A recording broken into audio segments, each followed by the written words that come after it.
بسم الله الرحمن الرحيم ياسين والقرآن الحكيم إنك لمن المرسلين على صراط مستقيم تنزيل العزيز الرحيم لتنذر قوما ما أنذر آباؤهم فهم غافلون لقد حق القول على أكثرهم فهم لا يؤمنون إنا جعلنا في أعناقهم أغلالا فهي إلى الأذقان فهم مقمحون وجعلنا من بين أيديهم سدا ومن خلفهم سدا فأغشيناهم فهم لا يبصرون وسواء عليهم أأنذرتهم أم لم تنذرهم لا يؤمنون إنما تنذر من اتبع الذكر وخشي الرحمن بالغيب فبشره بمغفرة وأجر كريم إنا نحن نحيي الموتى ونكتب ما قدموا وآثارهم وكل شيء أحصيناه في إمام مبين واضرب لهم مثلا أصحاب القرية إذ جاءها المرسلون إذ أرسلنا إليهم اثنين فكذبوهما فعززنا بثالث فقالوا إنا إليكم مرسلون قالوا ما أنتم إلا بشر مثلنا وما أنزل الرحمن من شيء إن أنتم إلا تكذبون قالوا ربنا يعلم إنا إليكم لمرسلون وما علينا إلا البلاغ المبين قالوا إنا تطيرنا بكم لئن لم تنتهوا لنرجمنكم وليمسنكم منا عذاب أليم قالوا طائركم معكم أئن ذكرتم بل أنتم قوم مسرفون وجاء من أقصى المدينة رجل يسعى قال يا قوم اتبعوا المرسلين اتبعوا من لا يسألكم أجرا وهم مهتدون وما لي لا أعبد الذي فطرني وإليه ترجعون أأتخذ من دونه آلهة إن يردني الرحمن بضر لا تغن عني شفاعتهم شيئا ولا ينقذون إني إذا لفي ضلال مبين إني آمنت بربكم فاسمعون قيل ادخل الجنة قال يا ليت قومي يعلمون بما غفر لي ربي وجعلني من المكرمين وما أنزلنا على قومه من بعده من جند من السماء وما كنا منزلين إن كانت إلا صيحة واحدة فإذا هم خامدون يا حسرة على العباد ما يأتيهم من رسول إلا كانوا به يستهزئون ألم يروا كم أهلكنا قبلهم من القرون أنهم إليهم لا يرجعون وإن كل لما جميع لدينا محضرون وآية لهم الأرض الميتة أحييناها وأخرجنا منها حبا فمنه يأكلون وجعلنا فيها جنات من نخيل وأعناب وفجرنا فيها من العيون ليأكلوا من ثمره وما عملته أيديهم أفلا يشكرون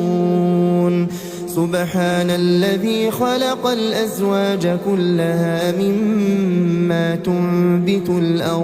مما تنبت الأرض ومن أنفسهم ومما لا يعلمون وآية لهم الليل نسلخ منه النهار فإذا هم مظلمون والشمس تجري لمستقر لها ذلك تقدير العزيز العليم والقمر قدرناه منازل حتى عاد كالعرجون القديم لا الشمس ينبغي لها أن تدرك القمر ولا الليل سابق النهار وكل في فلك يسبحون وآية لهم أنا حملنا ذريتهم في الفلك المشحون وخلقنا لهم من مثله ما يركبون وإن نشأ نغرقهم فلا صريخ لهم ولا هم ينقذون إلا رحمة منا ومتاعا إلى حين وإذا قيل لهم اتقوا ما بين أيديكم وما خلفكم لعلكم ترحمون وما تأتيهم من آية من آيات ربهم إلا كانوا عنها معرضين وإذا قيل لهم أنفقوا مما رزقكم الله قال الذين كفروا للذين آمنوا أنطعم من لو يشاء الله أطعمه إن أنتم إلا في ضلال مبين ويقولون متى هذا الوعد إن كنتم صادقين ما ينظرون إلا صيحة واحدة تأخذهم وهم يخصمون فلا يستطيعون توصية ولا إلى أهلهم يرجعون ونفخ في الصور فإذا هم من الأجداث إلى ربهم ينسلون قالوا يا ويلنا من بعثنا من مرقدنا هذا ما وعد الرحمن وصدق المرسلون إن كانت إلا صيحة واحدة فإذا هم جميع لدينا محضرون فاليوم لا تظلم نفس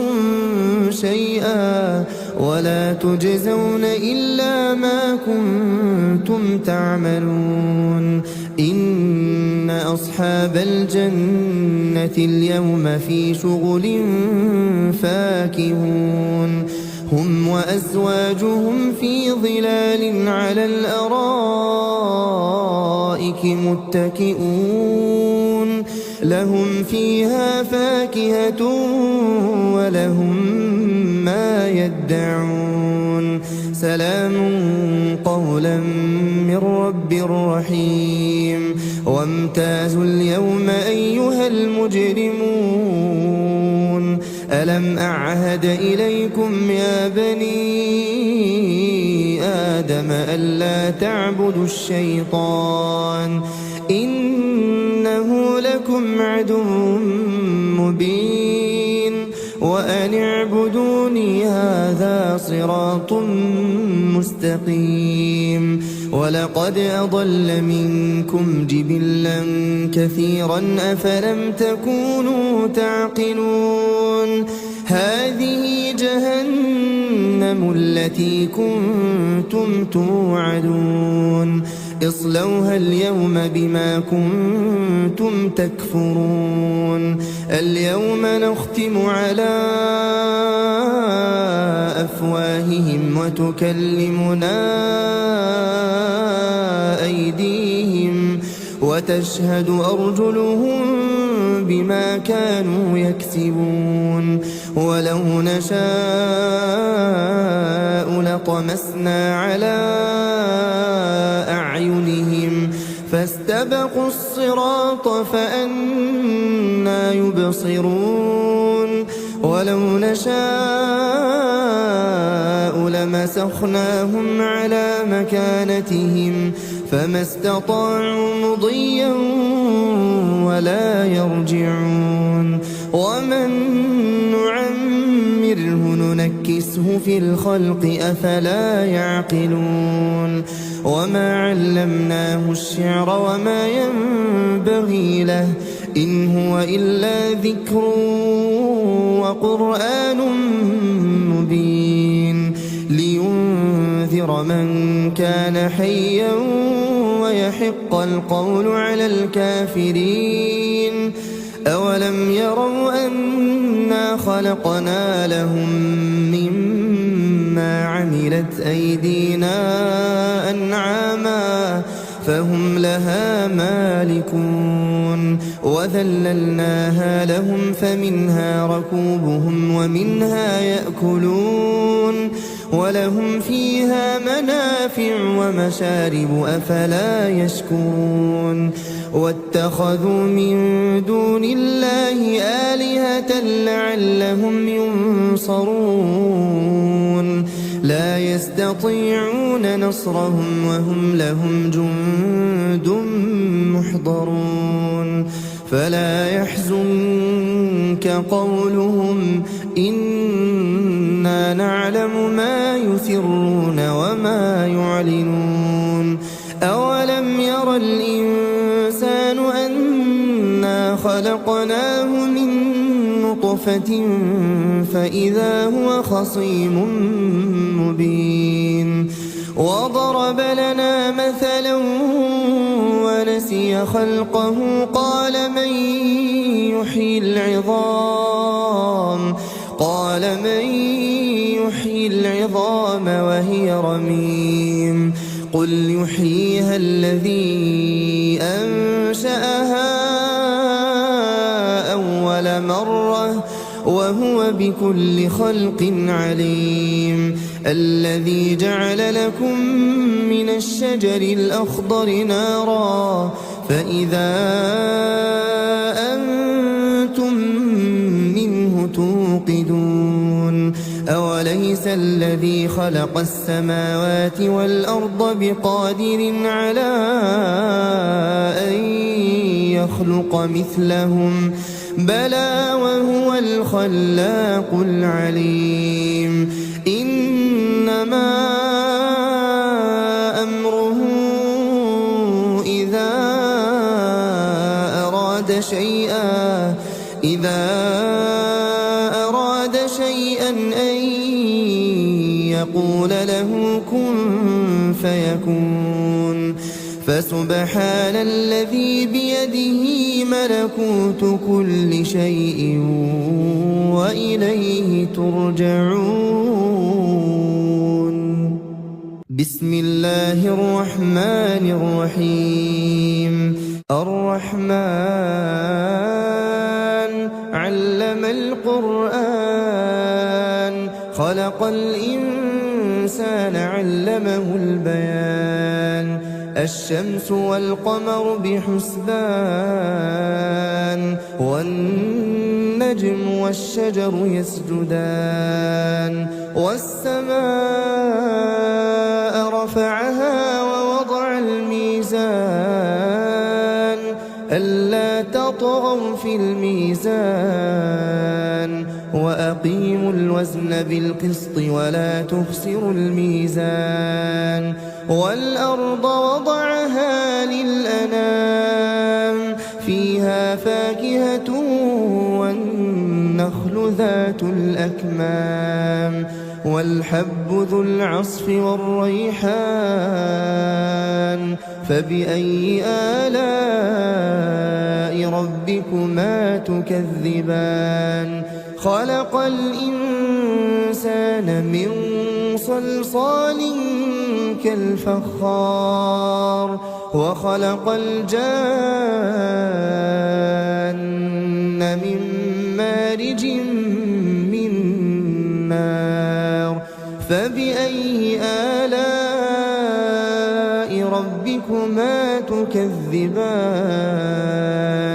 رب المشرقين ورب المغربين. فبأي آلاء ربكما تكذبان؟ مرج البحرين يلتقيان بينهما برزخ لا يبغيان. فبأي آلاء ربكما تكذبان؟ يخرج منهما اللؤلؤ والمرجان. فبأي آلاء ربكما تكذبان؟ وله الجوار المنشآت في البحر كالأعلام. فبأي آلاء ربكما تكذبان؟ كل من عليها فان ويبقى وجه ربك ذو الجلال والإكرام. فبأي آلاء ربكما تكذبان؟ يسأله من في السماوات والأرض كل يوم هو في شأن. فبأي آلاء ربكما تكذبان؟ سنفرغ لكم أيها الثقلان. فبأي آلاء ربكما تكذبان؟ يا معشر الجن والإنس إن استطعتم أن تنفذوا من أقطار السماوات والأرض فانفذوا لا تنفذون إلا بسلطان. فبأي آلاء ربكما تكذبان؟ يرسل عليكما شواظ من نار ونحاس فلا تنتصران. فبأي آلاء ربكما تكذبان؟ فإذا انشقت السماء فكانت وردة كالدهان.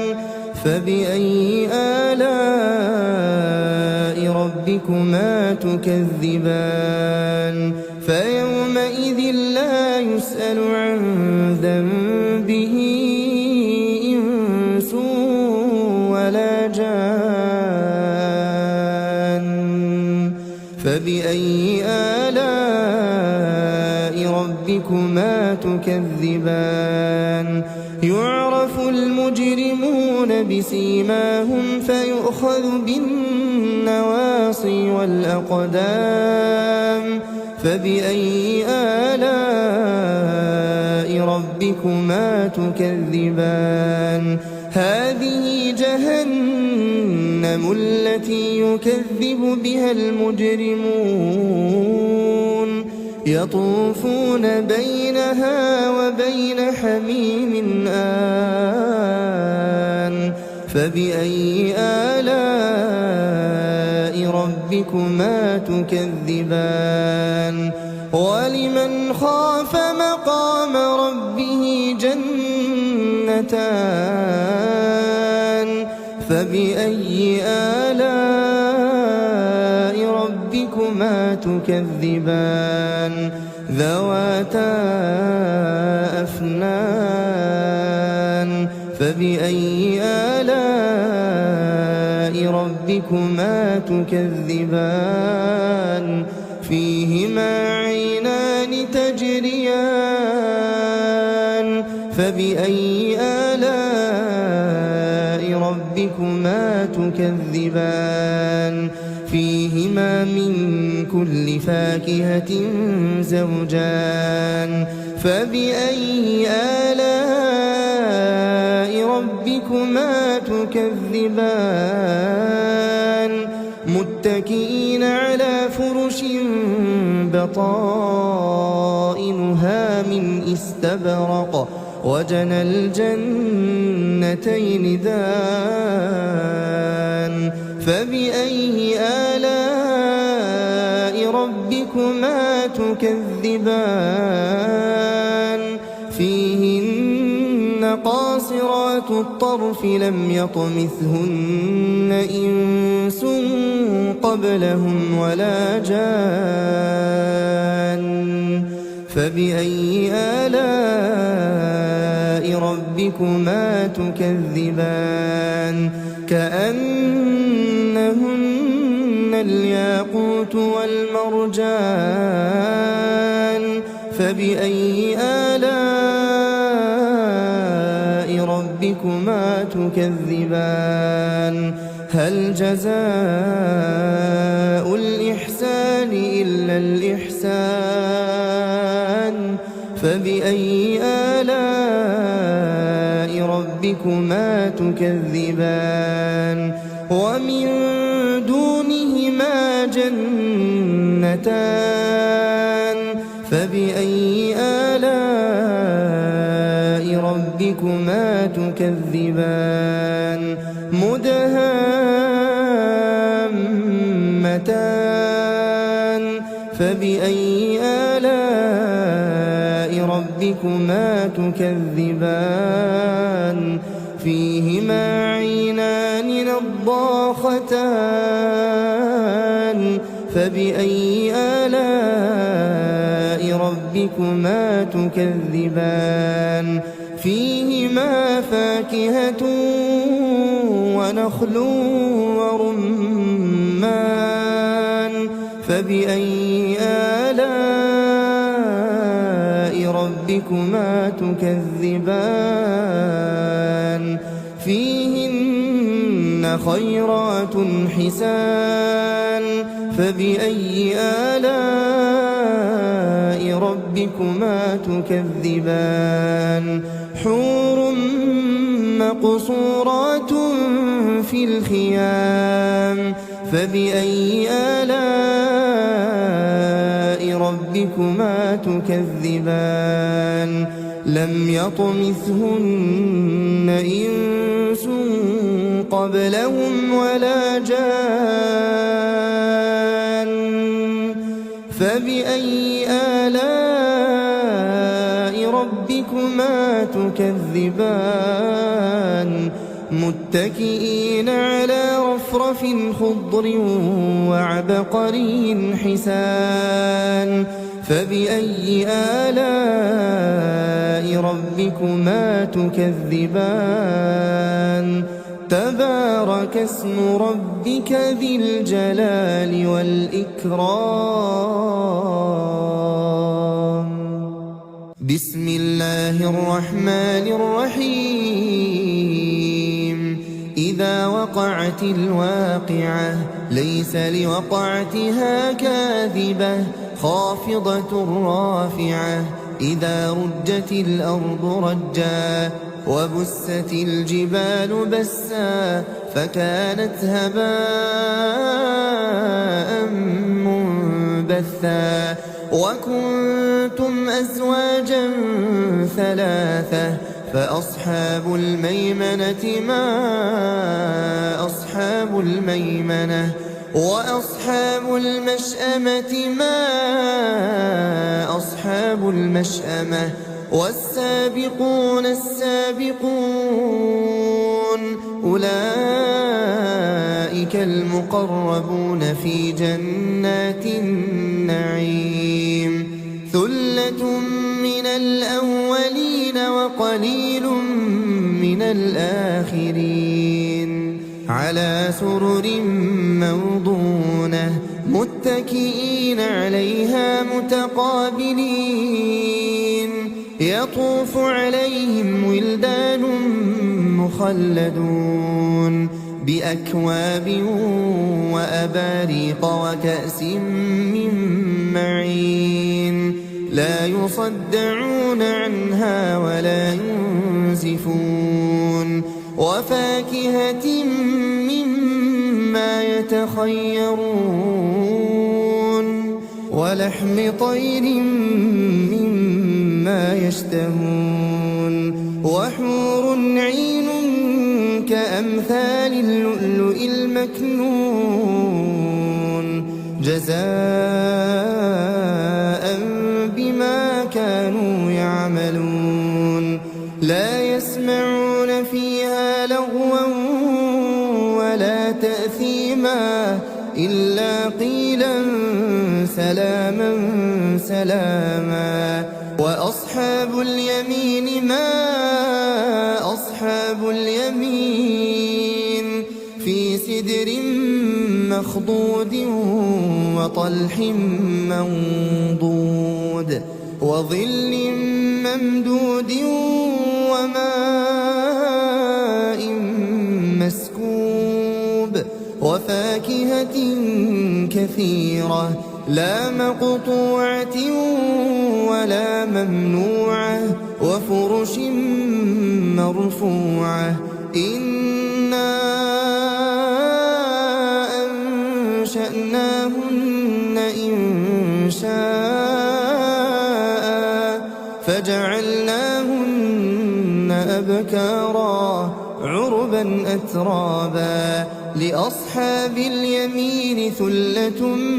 من الأولين وثلة من الآخرين وأصحاب الشمال ما أصحاب الشمال في سموم وحميم وظل من يحموم لا بارد ولا كريم إنهم كانوا قبل ذلك مترفين وكانوا يصرون على الحنث العظيم وكانوا يقولون أئذا متنا وكنا ترابا وعظاما أئنا لمبعوثون أو آباؤنا الأولون قل إن الأولين والآخرين قل إن الأولين والآخرين لمجموعون إلى ميقات يوم معلوم ثم إنكم أيها الضالون المكذبون لآكلون من شجر من زقوم فمالئون منها البطون فشاربون عليه من الحميم فشاربون شرب الهيم هذا نزلهم يوم الدين نحن خلقناكم فلولا تصدقون أفرأيتم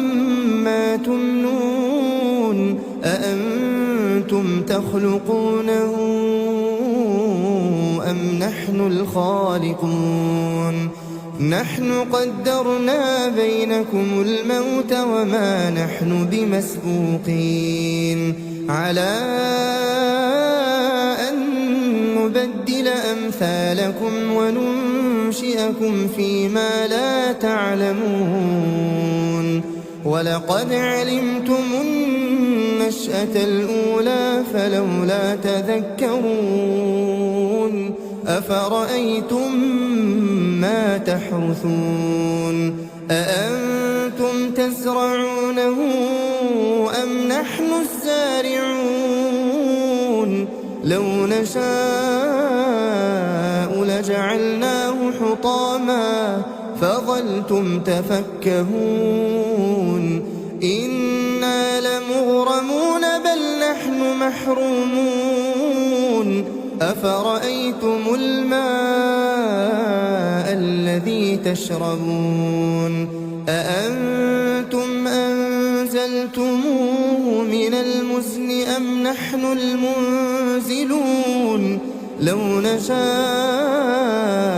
جعلناه أجاجا فلولا تشكرون أفرأيتم النار التي تورون أأنتم أنشأتم شجرتها أم نحن المنشئون نحن جعلناها تذكرة ومتاعا للمقوين فسبح باسم ربك العظيم فلا أقسم بمواقع النجوم وإنه لقسم لو تعلمون عظيم إنه لقرآن كريم في كتاب مكنون لا يمسه إلا المطهرون تنزيل من رب العالمين أفبهذا الحديث أنتم مدهنون وتجعلون رزقكم أنكم تكذبون فلولا إذا بلغت الحلقوم وأنتم حينئذ تنظرون ونحن أقرب إليه منكم ولكن لا تبصرون فلولا إن كنتم غير مدينين ترجعونها إن كنتم صادقين فأما إن كان من المقربين فروح وريحان وجنة نعيم وأما إن كان من أصحاب اليمين فسلام لك من أصحاب اليمين وأما إن كان من المكذبين الضالين فنزل من حميم وتصلية جحيم إن هذا لهو حق اليقين فسبح باسم ربك العظيم بسم الله الرحمن الرحيم تبارك الذي بيده الملك وهو على كل شيء قدير الذي خلق الموت والحياة ليبلوكم أيكم أحسن عملا وهو العزيز الغفور الذي خلق 7 سماوات طباقا ما ترى في خلق الرحمن من تفاوت فارجع البصر هل ترى من فطور ثم ارجع البصر كرتين ينقلب إليك البصر خاسئا وهو حسير ولقد زينا السماء الدنيا بمصابيح وجعلناها رجوما للشياطين وأعتدنا لهم عذاب السعير وللذين كفروا بربهم عذاب جهنم وبئس المصير إذا ألقوا فيها سمعوا لها شهيقا وهي تفور تكاد تميز من الغيظ كلما ألقي فيها فوج سألهم خزنتها ألم يأتكم نذير قالوا بلى قد جاءنا نذير فكذبنا وقلنا ما نزل الله من شيء إن أنتم إلا في ضلال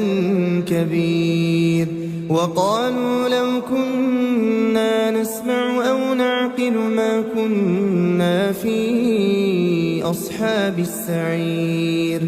فاعترفوا بذنبهم فسحقا لأصحاب السعير إن الذين يخشون ربهم بالغيب لهم مغفرة وأجر كبير وأسروا قولكم أو اجهروا به إنه عليم بذات الصدور ألا يعلم من خلق وهو اللطيف الخبير هو الذي جعل لكم الأرض ذلولا فامشوا في مناكبها وكلوا من رزقه وإليه النشور أأمنتم من في السماء أن يخسف بكم الأرض فإذا هي تمور أم أمنتم من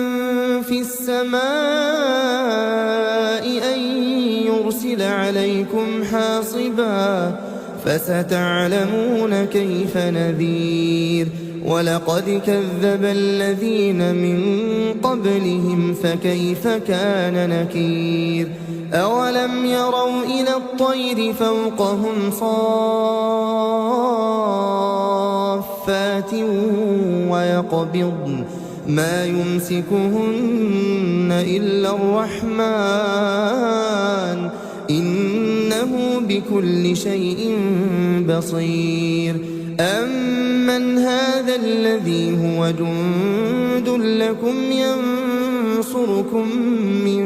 دون الرحمن إن الكافرون إلا في غرور أمن هذا الذي يرزقكم إن أمسك رزقه بل لجوا في عتو ونفور أفمن يمشي مكبا على وجهه أهدى أمن يمشي سويا على صراط مستقيم قل هو الذي أنشأكم وجعل لكم السمع والأبصار والأفئدة قليلا ما تشكرون قل هو الذي ذرأكم في الأرض وإليه تحشرون ويقولون متى هذا الوعد إن كنتم صادقين قل إنما العلم عند الله وإنما أنا نذير مبين فلما رأوه زلفة سيئت وجوه الذين كفروا وقيل هذا الذي كنتم به تدعون قل أرأيتم إن أهلكني الله ومن معي أو رحمنا فمن يجير الكافرين من عذاب أليم قل هو الرحمن آمنا به وعليه توكلنا فستعلمون من هو في ضلال مبين قل أرأيتم إن أصبح ماؤكم غورا فمن يأتيكم بماء معين بسم الله الرحمن الرحيم ياسين والقرآن الحكيم إنك لمن المرسلين على صراط مستقيم تنزيل العزيز الرحيم لتنذر قوما ما أنذر آباؤهم فهم غافلون لقد حق القول على أكثرهم فهم لا يؤمنون إنا جعلنا في أعناقهم أغلالا فهي إلى الأذقان فهم مقمحون وجعلنا من بين أيديهم سدا ومن خلفهم سدا فأغشيناهم فهم لا يبصرون وسواء عليهم أأنذرتهم أم لم تنذرهم لا يؤمنون إنما تنذر من اتبع الذكر وخشي الرحمن بالغيب فبشره بمغفرة وأجر كريم إنا نحن نحيي الموتى ونكتب ما قدموا وآثارهم وكل شيء أحصيناه في إمام مبين واضرب لهم مثلا أصحاب القرية إذ جاءها المرسلون إذ أرسلنا إليهم اثنين فكذبوهما فعززنا بثالث فقالوا إنا إليكم مرسلون قالوا ما أنتم إلا بشر مثلنا وما أنزل الرحمن من شيء إن أنتم إلا تكذبون قالوا ربنا يعلم إنا إليكم لمرسلون وما علينا إلا البلاغ المبين قالوا إنا تطيرنا بكم لئن لم تنتهوا لنرجمنكم وليمسنكم منا عذاب أليم قالوا طائركم معكم أئن ذكرتم بل أنتم قوم مسرفون وجاء من أقصى المدينة رجل يسعى قال يا قوم اتبعوا المرسلين اتبعوا من لا يسألكم أجرا وهم مهتدون وما لي لا أعبد الذي فطرني وإليه ترجعون أأتخذ من دونه آلهة إن يردني الرحمن بضر لا تغن عني شفاعتهم شيئا ولا ينقذون إني إذا لفي ضلال مبين إني آمنت بربكم فاسمعون قيل ادخل الجنة قال يا ليت قومي يعلمون بما غفر لي ربي وجعلني من المكرمين وما أنزلنا على قومه من بعده من جند من السماء وما كنا منزلين إن كانت إلا صيحة واحدة فإذا هم خامدون يا حسرة على العباد ما يأتيهم من رسول إلا كانوا به يستهزئون ألم يروا كم أهلكنا قبلهم من القرون أنهم إليهم لا يرجعون وإن كل لما جميع لدينا محضرون وآية لهم الأرض الميتة أحييناها وأخرجنا منها حبا فمنه يأكلون وجعلنا فيها جنات من نخيل وأعناب وفجرنا فيها من العيون ليأكلوا من ثمره وما عملته أيديهم أفلا يشكرون سبحان الذي خلق الأزواج كلها مما تنبت الأرض ومن أنفسهم ومما لا يعلمون وآية لهم الليل نسلخ منه النهار فإذا هم مظلمون والشمس تجري لمستقر لها ذلك تقدير العزيز العليم والقمر قدرناه منازل حتى عاد كالعرجون القديم لا الشمس ينبغي لها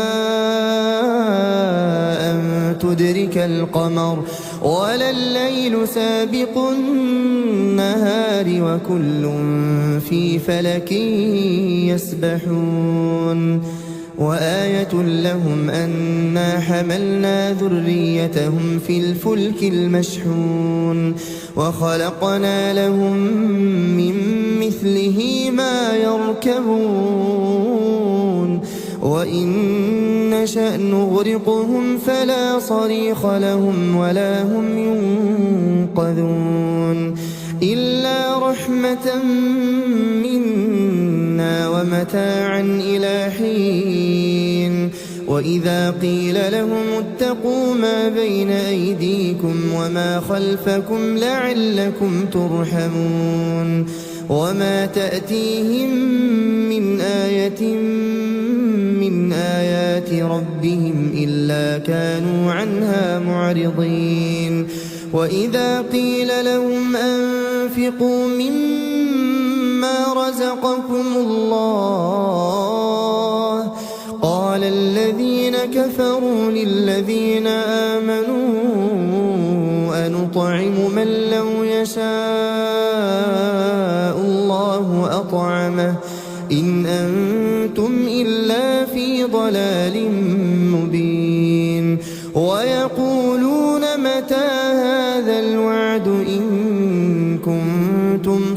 رافقين ما ينظرون إلا صيحة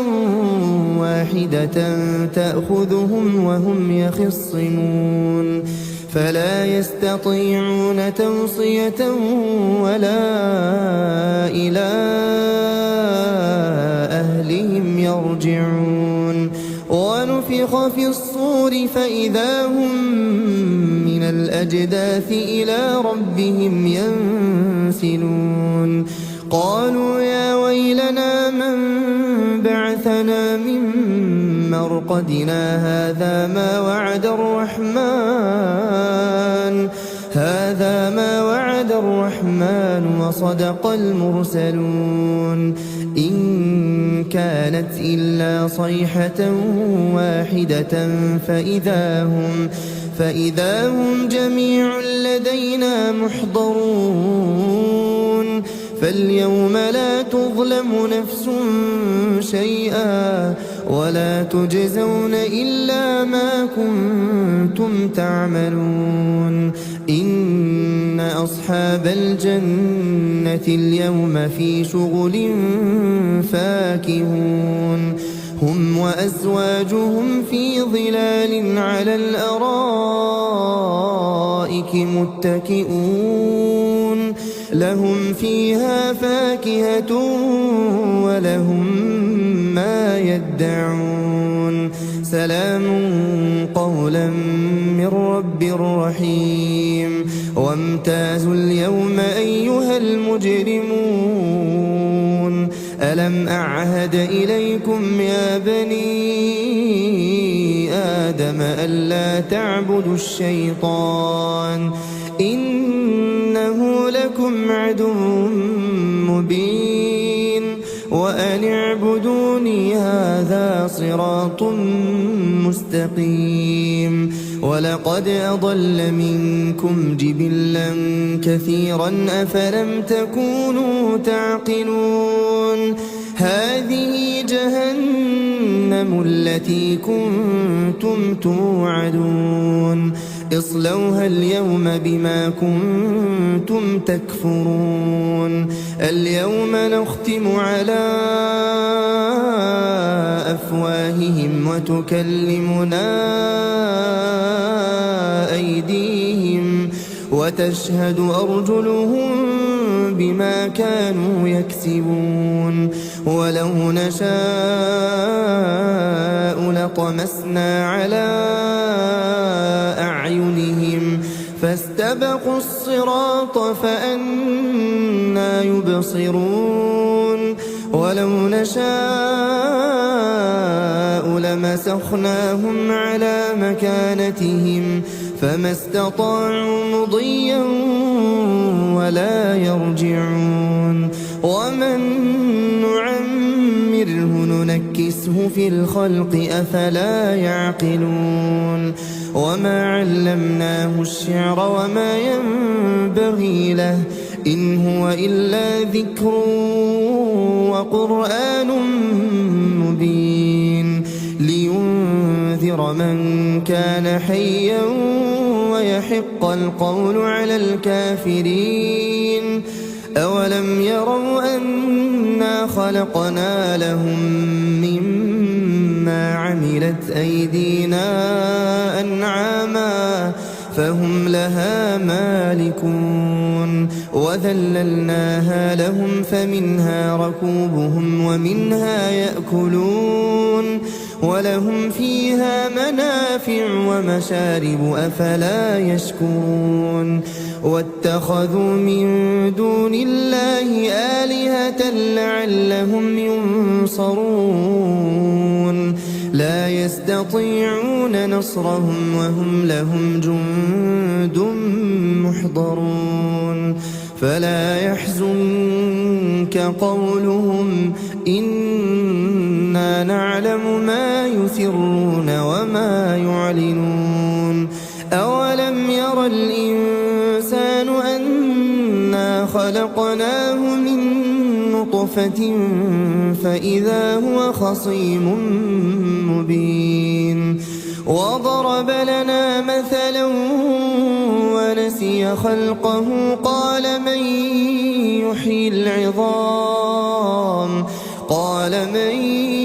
يحيي العظام وهي رميم قل يحييها الذي أنشأها أول مرة وهو بكل خلق عليم الذي جعل لكم من الشجر الأخضر نارا فإذا أنتم منه توقدون أوليس الذي خلق السماوات والأرض بقادر على أن يخلق مثلهم بلى وهو الخلاق العليم إنما أمره إذا أراد شيئا أن يقول له كن فيكون فسبحان الذي بيده ملكوت كل شيء وإليه ترجعون بسم الله الرحمن الرحيم الرحمن علم القرآن خلق الإنسان علمه البيان الشمس والقمر بحسبان والنجم والشجر يسجدان والسماء رفعها ووضع الميزان ألا تطغوا في الميزان وأقيموا الوزن بالقسط ولا تخسروا الميزان والأرض وضعها للأنام فيها فاكهة والنخل ذات الأكمام والحب ذو العصف والريحان فبأي آلاء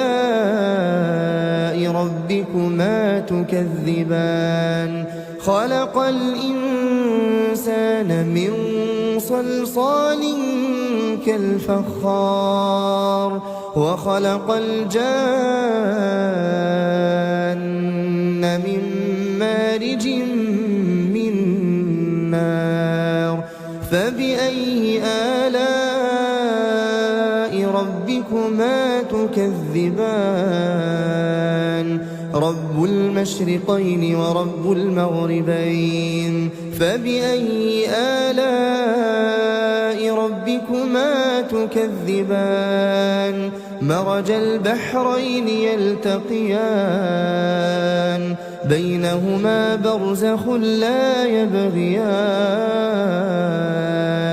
فبأي آلاء ربكما تكذبان يخرج منهما اللؤلؤ والمرجان فبأي آلاء ربكما تكذبان وله الجوار المنشآت في البحر كالأعلام فبأي آلاء ربكما تكذبان كل من عليها فان ويبقى وجه ربك ذو الجلال والإكرام فبأي آلاء ربكما تكذبان يسأله من في السماوات والأرض كل يوم هو في شأن فبأي آلاء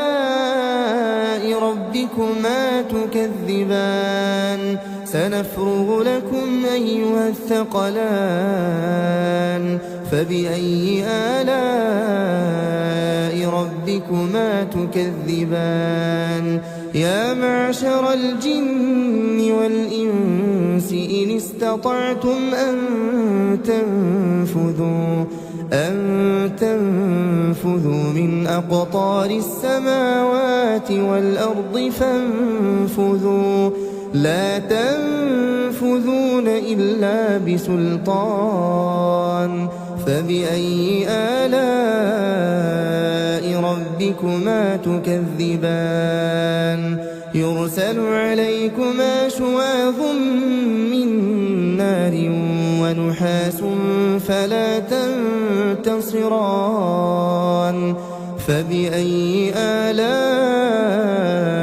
ربكما تكذبان فإذا انشقت السماء فكانت وردة كالدهان فبأي آلاء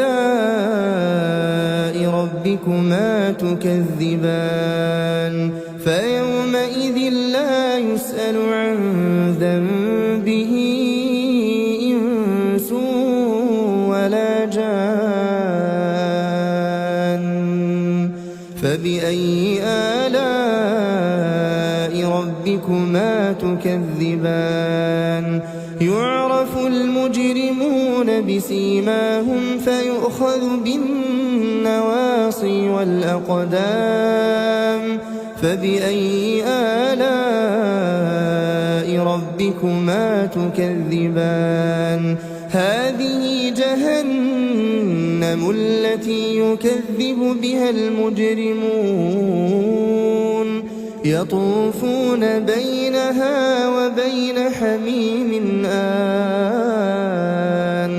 فبأي آلاء ربكما تكذبان ولمن خاف مقام ربه جنتان فبأي آلاء ربكما تكذبان ذواتا أفنان فبأي آلاء ربكما تكذبان فيهما عينان تجريان فبأي آلاء ربكما تكذبان فيهما من كل فاكهة زوجان فبأي آلاء ربكما تكذبان متكئين على فرش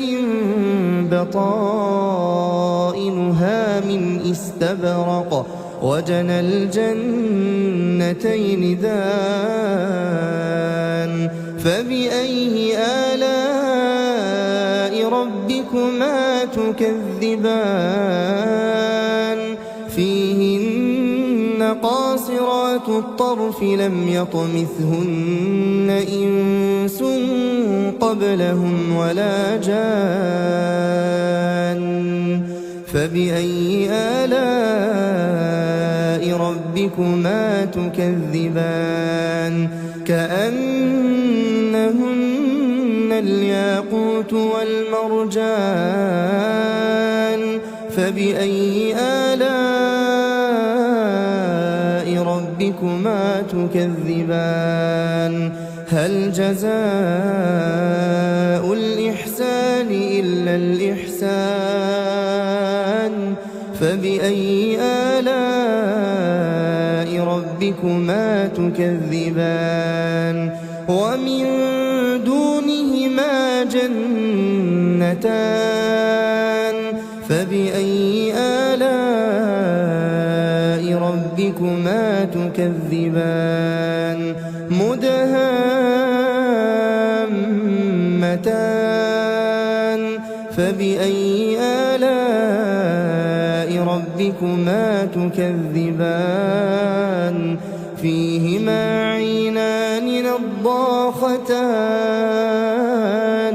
فبأي آلاء ربكما تكذبان فيهما فاكهة ونخل ورمان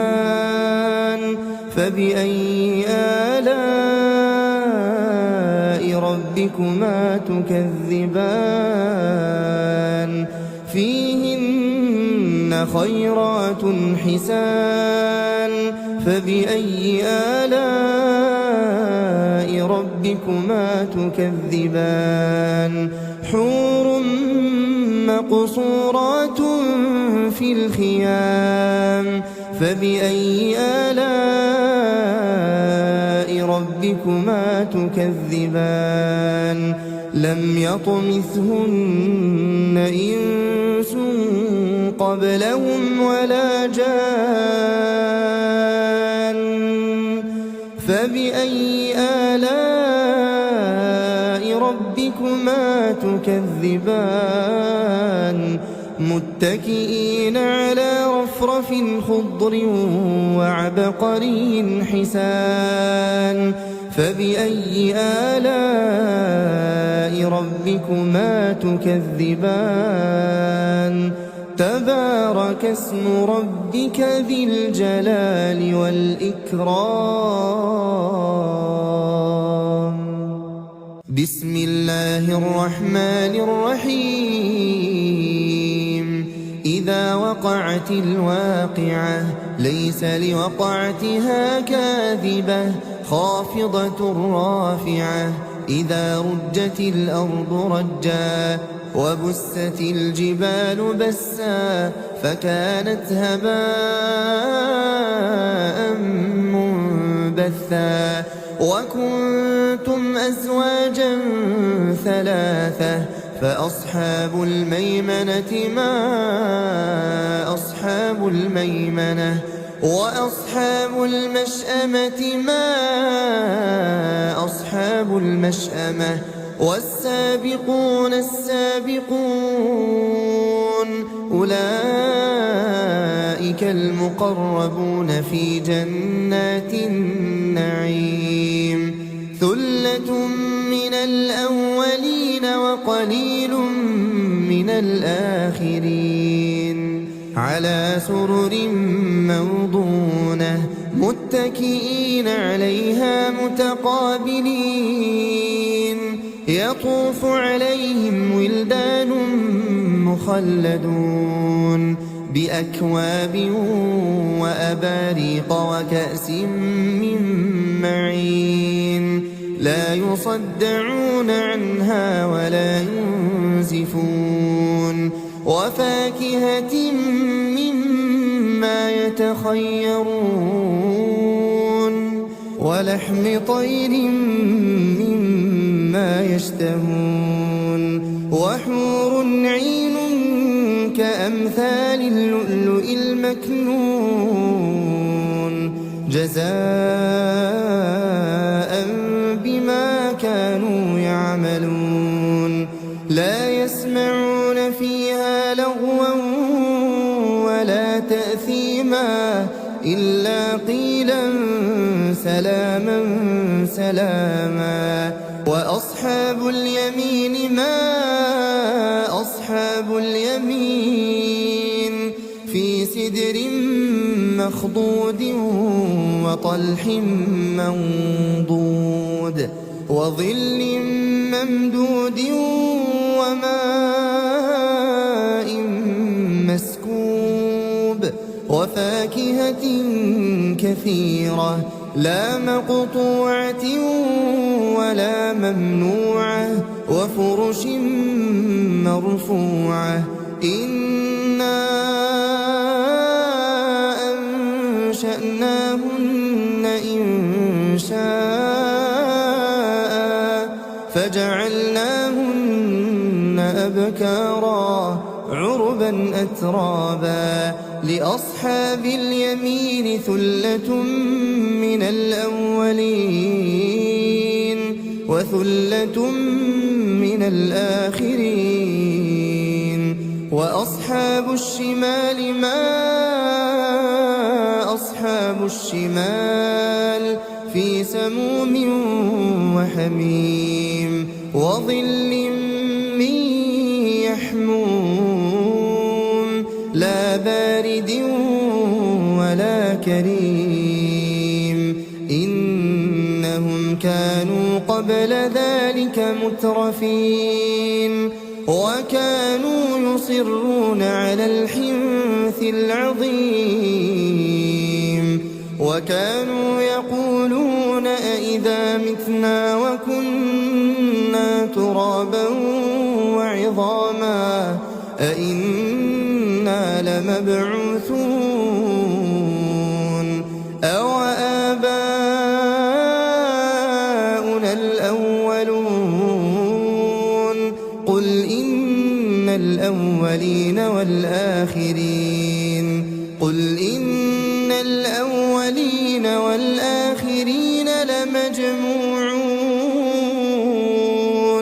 لمجموعون إلى ميقات يوم معلوم ثم إنكم أيها الضالون المكذبون لآكلون من شجر من زقوم فمالئون منها البطون